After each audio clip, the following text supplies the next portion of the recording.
दूत। हमेशा की तरह एक दिन मौका पाकर दरबारी बीरबल के खिलाफ बादशाह अकबर के कान भरने लगे।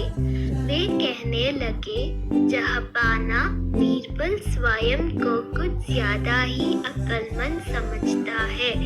यदि वह इतना ही अक्लमंद है तो उसे कहिए कि वह बैल का दूध लेकर आए।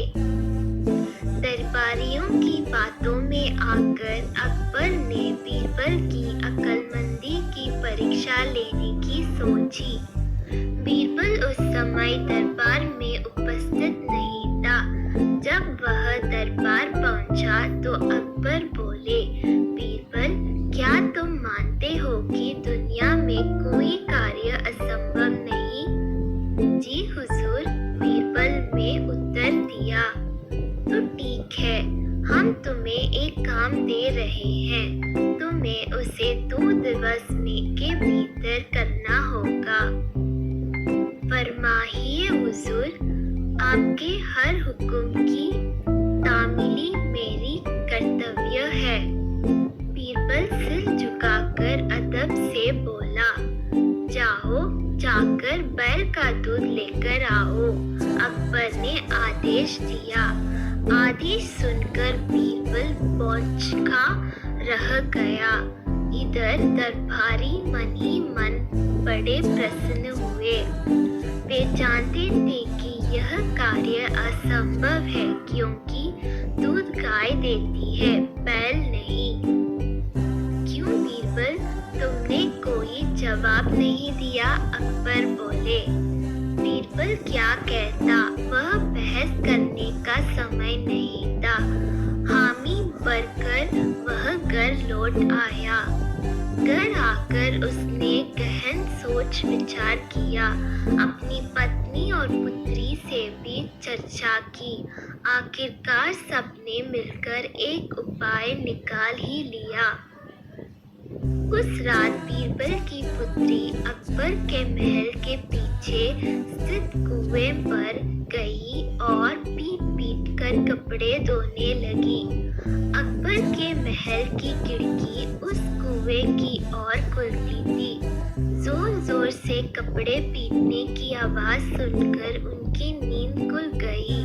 खिड़की से झांकने पर उन्होंने एक लड़की कुएं पर कपड़े धोती हुई दिखाई पड़ी। अकबर ने वहीं से चिल्लाकर उस लड़की से पूछा, बच्ची, इतनी रात गई कपड़े क्यों धो रही हो? बीरबल की पुत्री बोली, हुजूर, मेरी माता घर पर नहीं है। वे कुछ महीनों से अपने मायके में हैं। उनकी अनुपस्थिति में आज मेरे पिता ने एक बच्चे को जन्म दिया। दिन भर मुझे उनकी सेवा शुश्रूषा करनी पड़ी। कपड़े धोने का समय ही नहीं पाया, इसलिए रात में कपड़े धो रही हूँ। कैसी विचित्र बात कर रही हो बच्ची, आदमी बच्चे पैदा करते हैं क्या? अकबर कुछ नाराजगी में बोले। करते हैं हुजूर, जब बैल दूध दे सकता है तो आदमी भी बच्चे पैदा कर सकते हैं। बीरबल की पुत्री ने उत्तर दिया। यह सुना था कि अकबर की नाराजगी हवा हो गई और वे पूछ बैठे, बच्ची कौन हो तुम?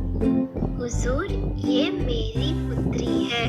पेड़ के पीछे छुपे बीरबल ने अकबर के सामने आकर उत्तर दिया। आओ, तो ये तुम्हारा स्वंग था?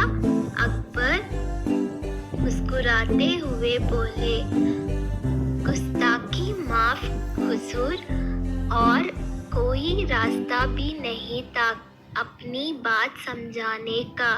बीरबल अकबर की नींद में कल्लल डालने के लिए क्षमा मांगते हुए बोला। इधर अकबर भी बीरबल की अक्लमंदी का लोहा मान गए। अगले दिन रात का पूरा वितरण दरबारियों को के लिए सोने का हार, इन